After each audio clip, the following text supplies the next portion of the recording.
We are all sailing across the sea of life. Some of you, or all of us, are in a great storm right now. Listen closely. God did not promise smooth sailing, but He did promise you will reach the other side. Some of you have lost your jobs. Some of you are going through marriage crisis. Some of you are experiencing business failures or business reversals. Some of you might be going through a time of family illness. Some of you have experienced unexpected tragedy that has stricken like lightning striking out of a clear blue heaven. But what can we learn from chaos? What can we do to survive the coming storm? What to do when you feel like you're going under? When chaos reigns and fear grabs you by the throat and tries to drown you, chaos does not mean that something is wrong with you. Chaos doesn't mean that God is angry with you, or that God doesn't love you, or that God has rejected you. Chaos doesn't mean that if you were in the perfect will of God, you wouldn't be in that storm. Let me tell you this very candidly. Chaos is a very normal part of life and everyday living. Struggle is the essence of growth and development.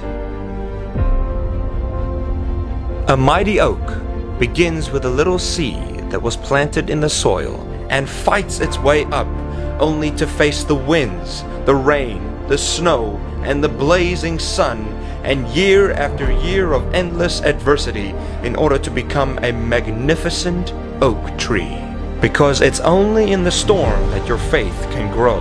It's only when your faith is tested by fire that you truly know how pure your faith is. It's only when you're tested that your character can develop. Only in the storm do you call upon the Lord and discover that He is the ever-present help in the time of trouble. The storm develops your confidence, and as your confidence is, so is your capacity. That means that God sent a lion to David to whip, and then a bear to whip before He sent him a giant. And when you win this one, the next one will be a little bigger, and you will have the confidence because of your past victory, and you'll win the next one and the next one because God is transforming you into a lion of God. God's delays are not God's denials. He is waiting for persistence to overcome resistance. He is trying to develop in you the character of endurance. The resistance of water is necessary for ships to float. The resistance of air is necessary for a plane to fly. The resistance of gravity is necessary for you to walk. God puts you through a struggle in order to develop you into who you are going to be. God never used anyone before He put them through the university of adversity. You will have your adversity.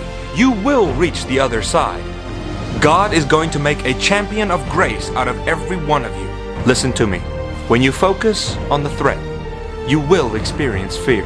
When you focus on Jesus, you will experience faith. Think about the possibility that God is using your struggle, your adversity. Every opportunity has difficulty, and every difficulty has opportunity. It's only when you come to grips with your difficulty that you will realize your potential and start looking at your opportunity. Where do you go when the storms of life are greater than you can endure? When the winds and the waves are crashing your dreams, you go to the one whom winds and waves obey. His name is Jesus. He is the rock. He is the Savior.